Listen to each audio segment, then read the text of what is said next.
Chapter 8. The Lynching. Leo Frank's removal from Fulton Tower to the Milledgeville prison farm was carried out with the utmost secrecy and efficiency. A car pulled up in front of the main doors of the prison and kept its motor running. Reporters kept watch over it. They could not get information in any other way. The telephone lines into the prison had been disconnected.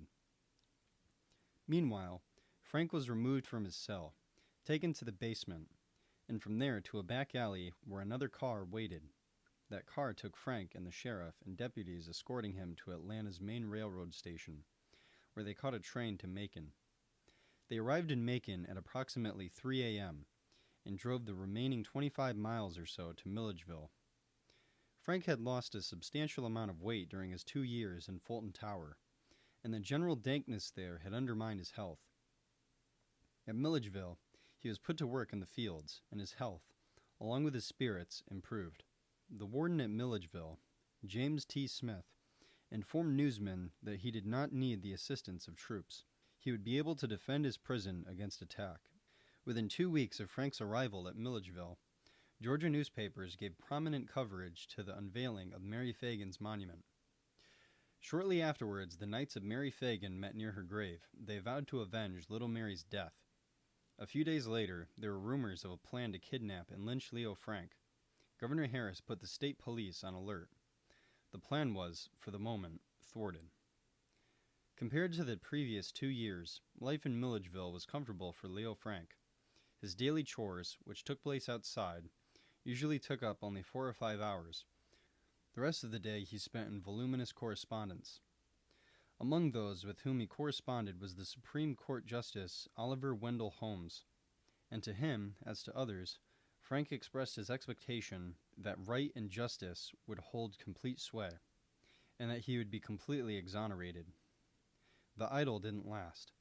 On the night of July 17th, approximately 4 weeks after Frank's sentence had been commuted to life, William Kean, a twice-convicted murderer, slashed Frank's throat with a butcher knife, nearly severing the jugular vein.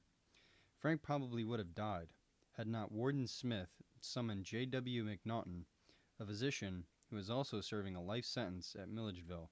Kean told the authorities he meant to kill Frank because he wanted to keep the other inmates safe from mob violence, that Frank's presence was a disgrace to the prison, and that he felt he would be pardoned if he killed Frank. Frank hovered near death for about 2 weeks. 2 letters, one to his mother on August 4th, and one to his brother, written the day before, give some idea of Leo Frank's state of mind. Dear Mother, just a few words to let you know that I am improving daily, and that my dear Lucille is well and on the job. We let the night nurse go, and the day nurse will take her place. Dear Lucille, holding the fort in the daytime. I hope you did not yesterday or today hear the rumor I heard, viz., that I was dead. I want to firmly and decisively deny that rumor. I am alive by a big majority. You know by my yesterday's letter that the head surgical brace story is also another fabrication. I had a short nice letter today from Simon Wolfe. He has taken a great interest in me since I am here. With much love to you and all the folks, I am devotedly your son, Leo. Dear Lucille joins me in fond greetings to all. Dear Chas, Lucille got the package okay, and I thank you for the cigars. Lucille wants to know the price of the whole wheat crackers as they will be paid for by the man for whom they were bought. I trust that this finds you and all at home well. Dear Lucille is okay, and I am continually progressing to the goal of health. The wound continues to heal rapidly. Tomorrow we let one of the nurses go, and by the end of the week, the other will be unnecessary. My appetite continues fine. We get the fresh Alberta peaches and watermelons here, grown on the farm. The apples are stewed for me. I also sleep well. It is now just a matter of fully regaining my strength. I sit up in bed, but it will be some time before I can walk about. You know I lost a large quantity of blood, which must be regenerated and made up. The piece that I understand was in the Constitution about my having my head in a surgical brace is a lie out of the whole. In fact, I haven't now even adhesive plaster on my neck or head. Just a bandage of gauze about my neck. Please phone about this to Herbert Haas. I can move my head reasonable well now. and in time will have use of neck as before. The wound will heal up well, and leave only a reasonable scar, which will not show much. I look forward to seeing you the end of the week. Lucille joins me in much love to you and all the folks. Devotedly your brother, Leo M. Frank. The incident put the carefully laid plans of the Knights of Mary Phagan to abduct Frank on hold. Also during August, Tom Watson thoroughly and completely reviewed the governor's commutation order in Watson's magazine. Watson's words undoubtedly further inflamed the feelings against the order and against Slayton himself. Watson said, "It was the snob governor of high society, gilded club life, and palatial environment that proved to be the rotten pippin in our barrel. With splendid integrity, our whole legal system withstood the attacks of big money until at length nothing was left but the perfidy of a governor who, in the interest of his client, betrayed a high office and great people. Our grand old empire has been raped. We have been violated. We are ashamed. The great seal of state was gone, like a thief in the night, to do for an unscrupulous law firm a deed of darkness which dared not bask in the light of the sun." Watson reminded the public that Slayton had been a partner in Luther Rosser's law firm since May of 1913, and that the governor had had a secret midnight conference with Rosser before he issued his order. The noble Rosser went up a back street in his automobile late at night, stopped it a block or two away from the governor's, and footed it through the alley. He wrote, like an impecunious person who desired to purloin the portable property of an unsuspecting fellow creature. Rosser went into the home of Slayton and remained for hours and until after midnight. According to Henry Bowden, everyday citizens were more than willing to act as informers in the case. Telephone operators, switchboard girls, elevator operators, telegraph clerks, and many others kept the phones to Dorsey's home and office busy with little facts they picked up through their jobs. One morning at 6 a.m., Dorsey found a streetcar motorman sitting on his doorstep with full information as to the time that Luther Rosser arrived at Governor Slayton's home the night before he issued his commutation order, how long he stayed, and who was with him.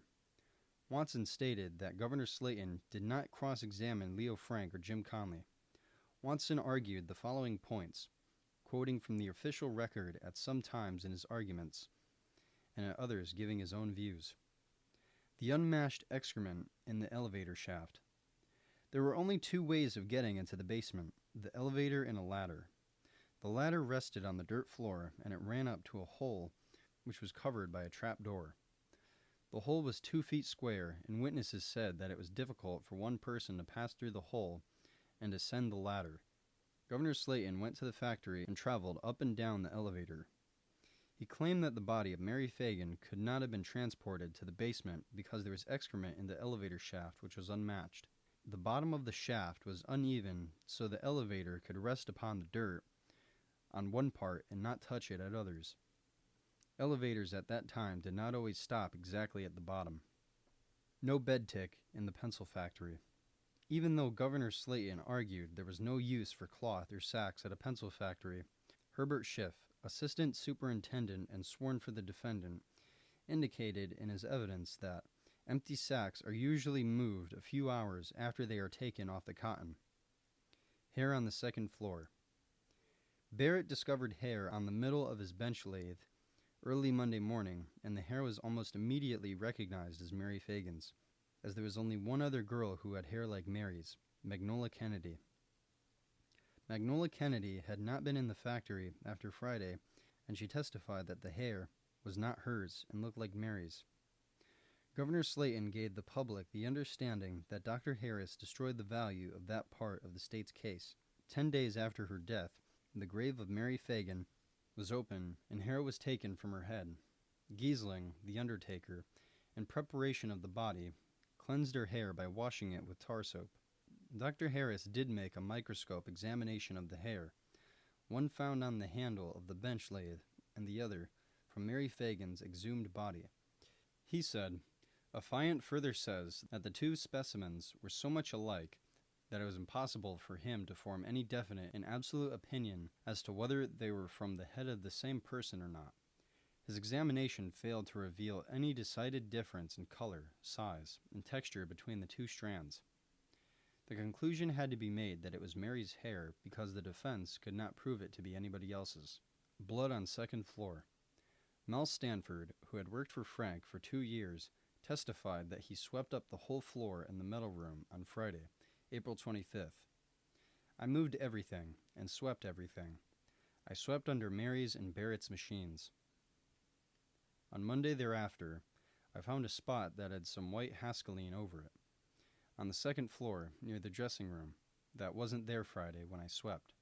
The spot looked to me like it was blood, with dark spots scattered around. Herbert Schiff, assistant superintendent and sworn for the defendant, testified that he had seen the spots as well as other witnesses. Governor Slayton admitted that the white substance, hascaline, was found spread over the splotches. Conley's affidavits. Conley was reluctant to betray his boss, a white man, and denied all knowledge of the crime. He admitted that he did not tell the truth when he finally confessed. He asked to be taken to see Frank. Frank refused to face Conley because his lawyer was out of town. Blood on Mary's drawers. The testimony set forth by Drs. Harris and Hurt said that there was blood caked in Mary Phagan's thick hair. She had blood on her drawers and blood on her vagina. Evidence indicated some sort of violence and penetration in the vagina, which appeared to have been made prior to death. Governor Slayton's contention was that the blood stains came from her monthly sickness. Mary Phagan was not filthy in her personal hygiene habits, and there was no evidence such as a bandage which would have indicated that she had monthly sickness. Annie Maud Carter notes, William Burns, the celebrated private detective, obtained an affidavit from Annie Maud Carter in which she claimed that Jim Conley wrote her notes. She later refuted her affidavit, and both Conley and Carter swore that their letters had been changed and that the unprintable filth put in them had been forged. Where the notes were written. Not only did Philip Chambers swear that the order blanks were in the office next to Frank's office, but Herbert Schiff, the assistant superintendent and sworn for the defendant, testified that the paper the notes were written on can be found all over the plant, not just in the basement. Montine Stover's testimony, the time question. Frank was accurate in fixing the time his stenographer left, about 12 o'clock or a little after, and of the time of Mary Phagan's arrival between 12:05 and 12:10, maybe 12:07. Frank did not know that Montine Stover had come to his office and claimed that he was in his office every minute. In his attempt to excuse his absence when Montine Stover came to his office, he stated that he might have inadvertently left to answer a call of nature. Governor Slayton argued that Frank must have been in the second office while Montine Stover waited 5 minutes for him, even though she swore that she looked for Frank in both the outer and inner offices and that the door to the metal room was closed. Where was Mary that Montine Stover could not see her when Montine was in the office from 12:05 to 12:10? Bloody fingerprints on door. Why did Frank's lawyers not require Jim Conley, the state's star witness, to make an imprint of his fingers? Judge Roan's statement. Governor Slayton said that Judge Roan requested a commutation. This statement is false. Judge Roan continued to say, notably to his pastor and daughter, that the evidence unquestionably demonstrated Frank's guilt, and not until Judge Roan had been dead more than 2 months was a forged letter presented which stultified Judge Roan's record and contracted his judicial declarations of record in this case. Doubts of the judges.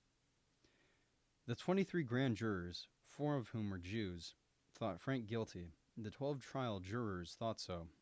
Judge Roan at least thought the jury was satisfied in its opinion, for he refused to disturb the verdict, and none of the 4 appellate judges had expressed doubt, simply dissents as to legal procedure. The prison commissioner was not satisfied with the sentence. Watson's frenzied views on the facts and conjectures about the case further fanned the fears, prejudices, and anger of those in Atlanta, especially the working class, who felt so strongly about the tragedy of Mary Phagan's death. In a July editorial of the Jeffersonian, Tom Watson mentioned the name Knights of Mary Phagan, and in each subsequent issue of the newspaper, declared the great invisible power of these knights. He wrote that lynch mobs were a necessary tool in a democracy and were acceptable as guardians of liberty. In the August 12, 1915 issue, he wrote, "The next Jew who does what Frank did is going to get the same thing we give Negro rapists." By then, a group of about 24 men from the Knights of Mary Phagan had been selected to reactivate the mission to abduct Leo Frank. Each was a husband and a father, a wage earner, and a churchgoer. They all bore well-known Cobb County names. There were no heavy drinkers, no hotheads, no braggarts, and they were mostly older men. Each took a vow never in his lifetime to reveal the name of any participant. There is an individual alive today who knows all the vigilante group members' names and has told them to me. No Phagan was involved in the lynching. The mission was prepared like a military operation. An experienced electrician was selected to cut the prison wires. Auto mechanics were selected to keep the cars running. The group also included a locksmith, a telephone man, a medic, a hangman, a lay preacher. Each was chosen for a reason. The route the abductors would take had been traveled, measured, and timed. Alternate routes were selected and a timetable set. D-Day was August 16, 1915. The weather was perfect. Lucille Frank had visited her husband the day before, Sunday, August 15th. She started back to Atlanta the morning of the 16th. That afternoon, 8 cars of the lynch party left Marietta one by one, inconspicuously. They arrived at the prison shortly before midnight on the 16th. They first cut the phone wires. Then they split into 4 groups.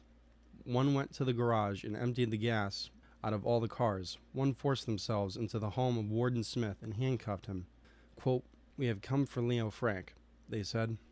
"You will find him tomorrow on Mary Phagan's grave. You can come with us if you want." "Damned if I go to any place with you," Smith answered. Another group went to Superintendent Burke's house and handcuffed him, and then forced him to lead them to the administrative office, where they overpowered the guard. The 4th group rushed to Frank's cell to awaken him, shackle his hands behind him, and remove him to the back seat of one of the cars. Within the prison, only the leader of the abductors spoke, and he did so briefly. The men entered the prison, said not a word, and neither did the frightened Frank, clad in a monogrammed nightshirt. It all took 18 minutes. Frank's captors had a blueprint of the prison, and where his cell was located, as well as where guard stations, phones, and electric wires were. No effort was made to resist the group that whisked Frank away. Actually, many guards were sympathetic to the abductors.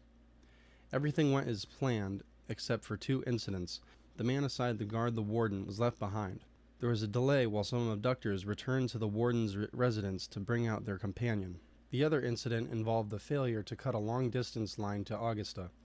This line was used to alert sheriffs and county seats along the possible routes to Marietta. From several of these places, the local sheriff replied, "The parties have just passed through on their way north in automobiles." The motorcade on the 7-hour, 150-mile trip traveled through small towns and back roads as they returned to Marietta via Roswell Road. 49 years before, General William T. Sherman had gone that way from Marietta on his march to the sea. Along the way, the group experienced tire trouble as the rough roads took their toll. One car had to be abandoned, but the others were repaired. By then, the group was aware that they had missed a telephone wire and that officials probably knew what they were up to. The original plan was to hang Frank either from a tree in the Marietta City Cemetery, where Mary Phagan was buried, or in the Marietta Square. But dawn was breaking when the group reached Marietta's outskirts. Too much time had been lost, and knowing they would be seen, they went to a more remote side of town. Frank, frightened but apparently reconciled to his fate, said little. When asked if he wished to confess to the murder of Mary Phagan before being hanged, he is reported to have said, quote, "I think more of my wife and my mother than I do of my life. Mr. Frank, we are going to do what the law said to do, hang you by the neck until you were dead," the leader said to Frank, asking if he had any last request. Frank asked that his gold wedding band be removed and returned to his widow. In the grove hidden from Roswell Road at Frey's Gin Mill, where developer Roy Varner's professional building now stands, they prepared Leo Frank to be hanged. A piece of brown khaki cloth was tied around Frank's waist, since he had been taken from prison wearing only a nightshirt. A white handkerchief was fastened over his eyes. He was placed on a table. A 3/4-inch rope tied by the hangman was lowered over a tree branch and around his neck. The table was kicked from under his feet. Frank was lifted high in the air. The drop from the makeshift gallows opened the wound on his neck. The time was about 7 a.m. on August 17, 1915. The word spread fast that Leo Frank had been hanged. Scores of people raced to the hanging site on foot, via bicycles, horseback, and in what few autos then were available. One of the first to arrive was a prominent young Marietan who had been rejected as a lyncher because of his high temper and drinking habits.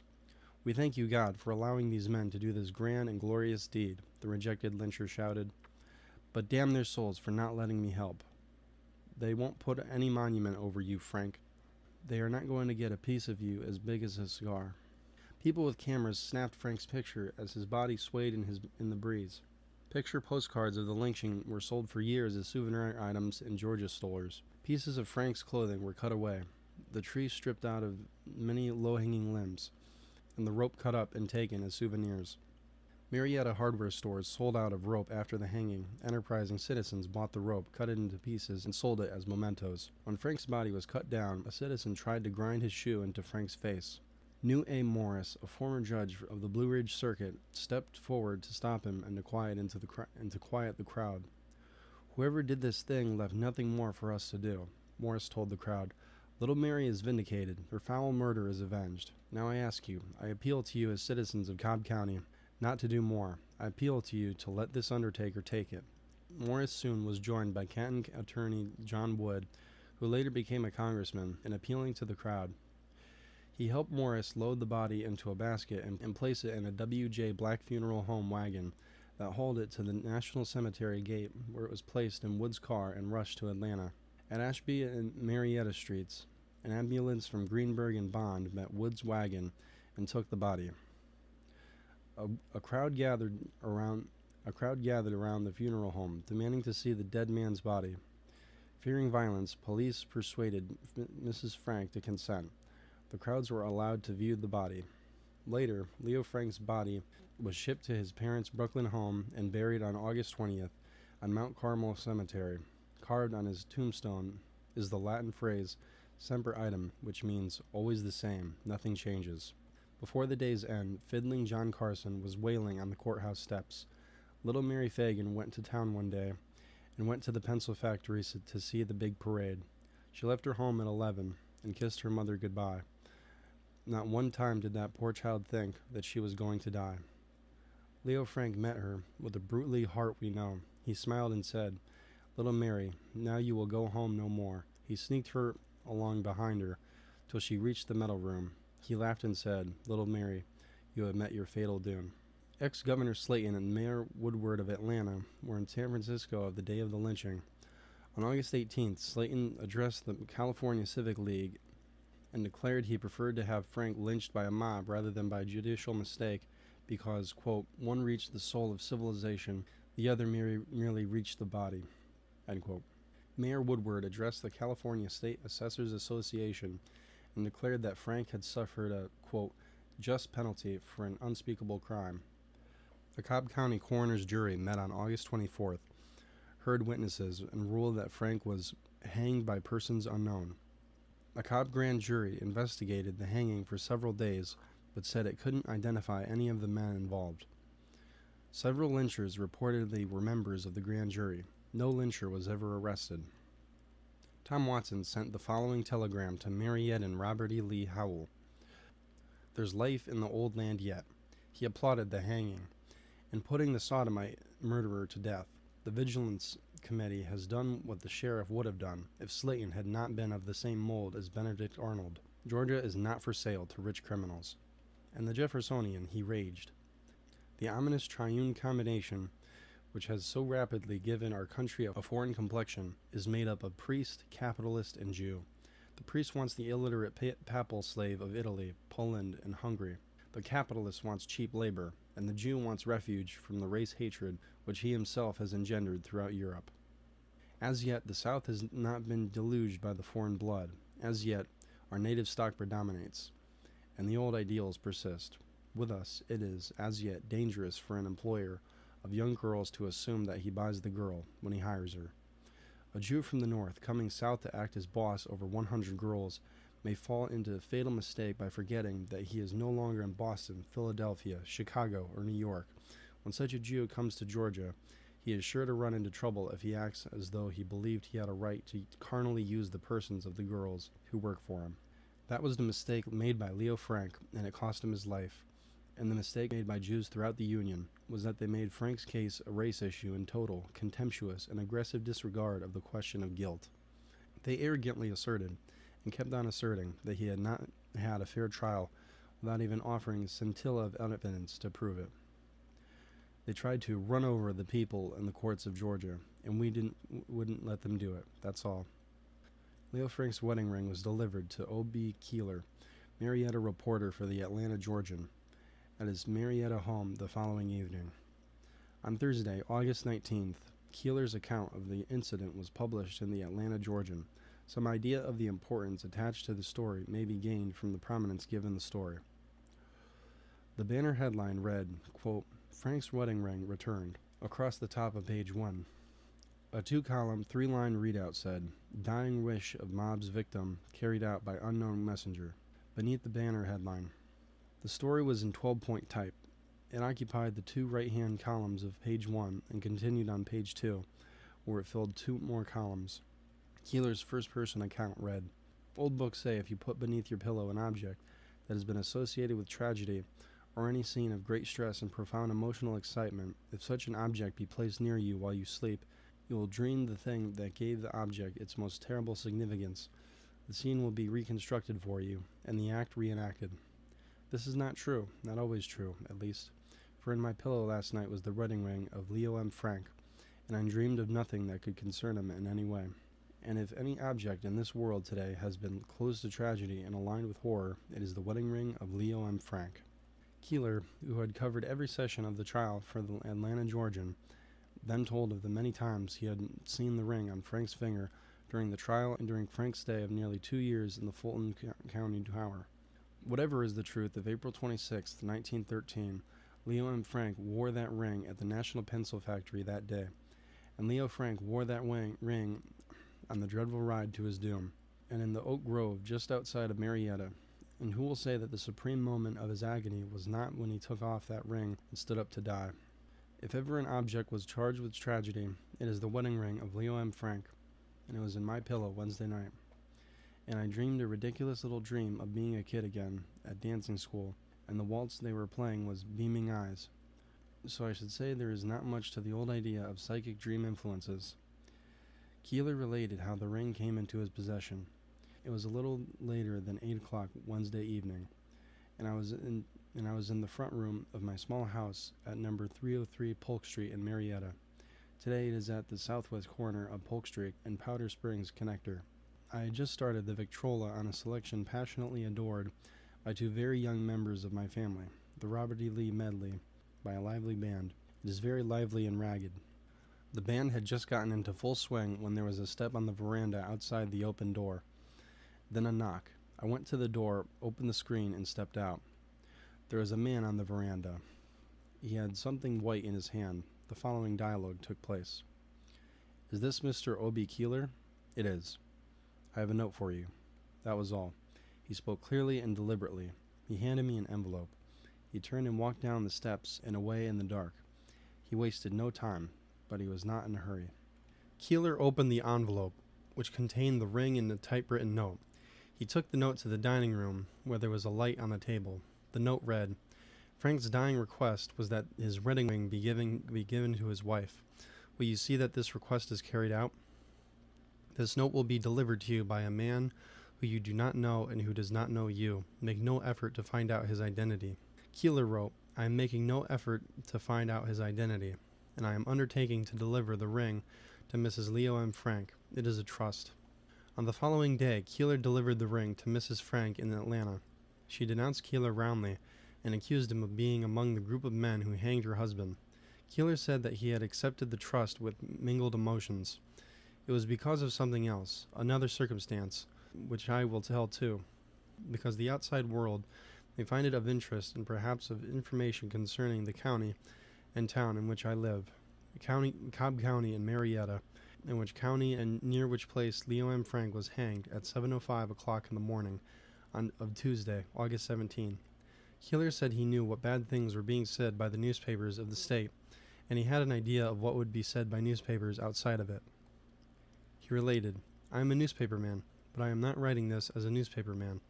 I am writing this as a man who has lived in Cobb County for 25 years, and I am telling it to the limit of my ability as a reporter and observer of some little experience." In our home when the ring came was a guest, a young woman from Kansas City, Missouri. She had arrived the evening before, from the north. She had never been in the South before.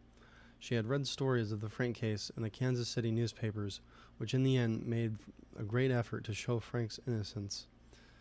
This guest, you might say, was a stranger within our gates, and the experience of the ring, following so closely the tragedy of the day before, had a tremendous effect on her. I saw an unbiased view, I found it, and the intelligent one. She was saying, "Why is it something out of a book? I can't believe such things happen, really. But why I saw the man, myself, and the ring, I can't believe it. But I know it is so." I said, "What do you think about it now?" And she told me, "I read about the Frank lynching coming down on the train from Nashville, and I wondered, what am I getting into? What sort of people are these? I knew it took place quite near where I was going, and it frightened me." I said, "You reached this town exactly 12 hours after the hanging. Did it look like that kind of town to you then?" She said it did not. "I thought it was the quietest, most peaceful-looking place I ever was in. I never met more kindly or hospitable or friendly people than at the party this afternoon. Why, I just know they are good people." Of course, she hadn't met them all, having been in Marietta only 25 hours. But I have lived here the same number of hours, and our opinions agreed exactly. Explaining what he meant by agreeing exactly, Keeler said, "I know what was done to Leo M. Frank in that Oak Grove, the morning of August 17th. It is said that men of Cobb County did it. I do not know about that, but I do know what was done that morning. Also, I know what the people of Marietta did for me and my family when I lay near death from pneumonia last spring. And then you see, I have lived among these people for 25 years, and I know they are good people." One of the young members Keeler referred to was his son, George Keeler. George Keeler related to me the events that occurred.